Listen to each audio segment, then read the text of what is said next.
Welcome to On the Other Hand. A special welcome to Alfred. It's weird putting out amateur content into the void of the internet and someone actually subscribes. It's appreciated, so thanks for the feedback. As with all response videos, it's encouraged to go watch the reference videos so you can see the full context for yourselves. Links are in the description below. In this video, a channel called Shaun argued that Steven Crowder is a racist. Then Shaun gave an opinion on free speech at the end of his video as follows. Thanks a lot for watching, folks. There is one question left I haven't answered yet, however. Who should be banned by all those evil, lefty, tech CEOs? Well, I happen to think that every white nationalist, white supremacist, or racist should be banned by every website they ever use. Now, how can I defend thinking that? Well, it's because I believe in freedom of speech. The idea that you can have a social media community in which everyone, racists and racial minorities, homophobes and gay people, transphobes and trans people, all freely discourse and speak their minds equally, is a doomed liberal fantasy. If you let the KKK recruit on your website, black people, understandably, aren't gonna trust you and they'll not want to use it. If you signal to your user base that harassing gay people doesn't violate your terms of service, gay people will not feel safe expressing themselves on your platform. This is a much worse affront to free speech than banning a few bigots is. We can't be tolerant of intolerance here, we have to pick a side necessarily.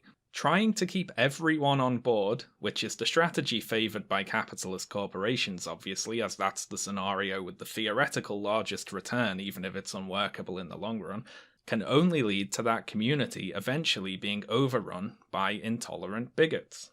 So the solution is fairly simple, really. Just ban them all. What I got out of that section was that Shaun thinks that all racists should be banned from all websites, because freedom of speech is best preserved when certain opinions are not allowed on platforms. Now here's my bias. I enjoy Shaun's channel and his videos, and I feel like he usually makes good points and backs them up well. He can be pretty funny too, but this opinion seems a lot more like a heated rant than one of his usual points.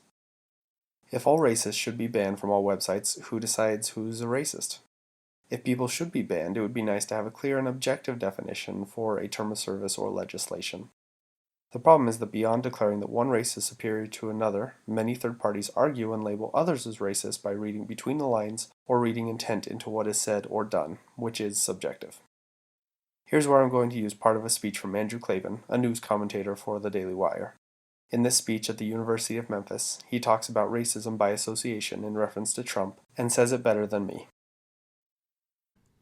What is the effect of hearing bad news about Donald Trump coming from the other party as if it were the news? This is my problem. My problem is not, by the way, at all that reporters should attack the President of the United States. He's the most powerful man in the world. They should be up his cuffs every single day, all the time, right?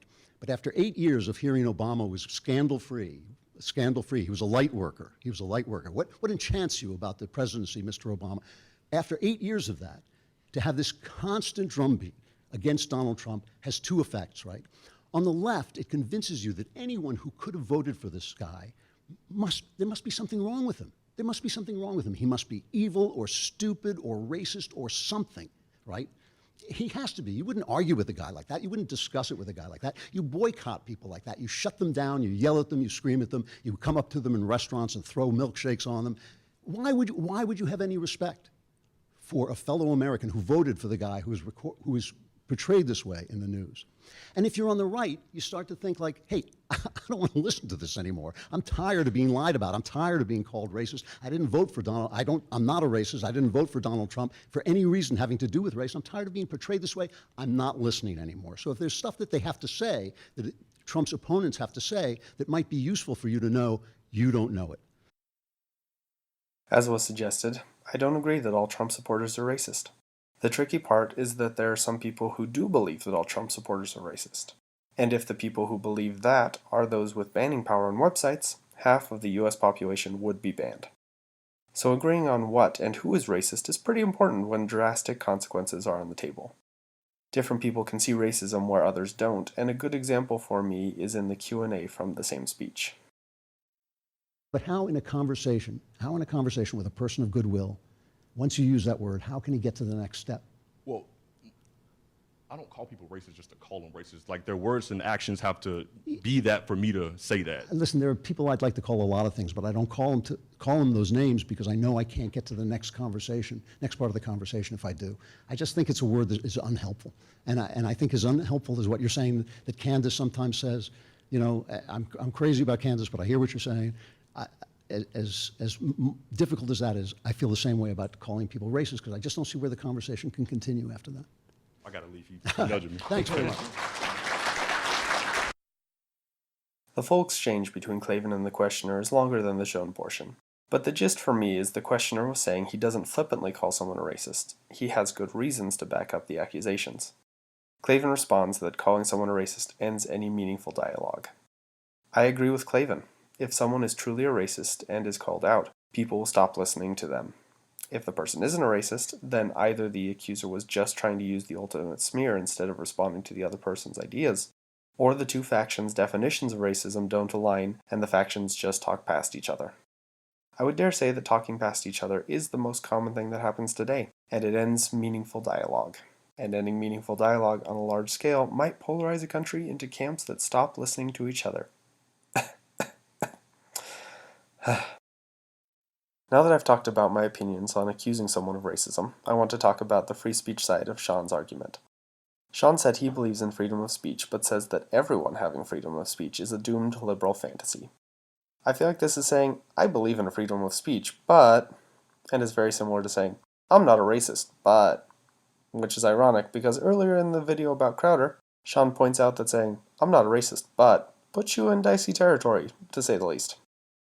So in response to this idea that freedom of speech is better served if some people cannot speak, I'm going to show another clip from Klavan, in a speech he gave at University of Central Florida. I'm not trying to fanboy over Klavan, but none of these arguments are new, so I'm not going to reinvent the wheel.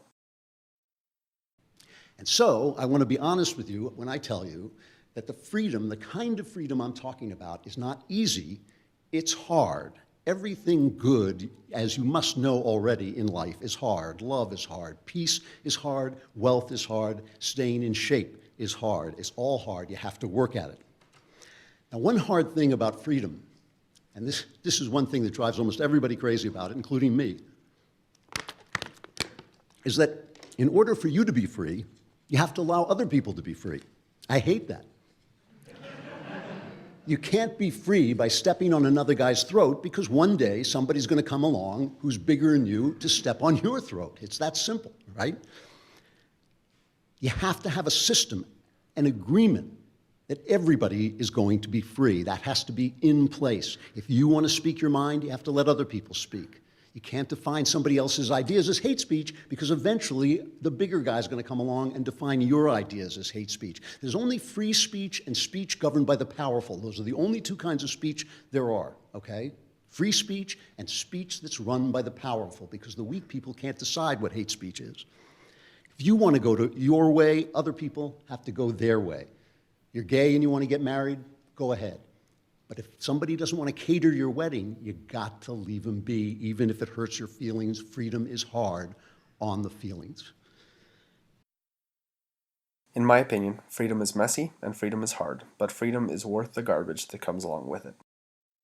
I'll finish off by saying that people who say racist things or profess racist ideas shouldn't say them, but they should have the freedom to do so. Because if freedom is only for those who you agree with, it isn't actually freedom. As always, thanks, hope you enjoyed.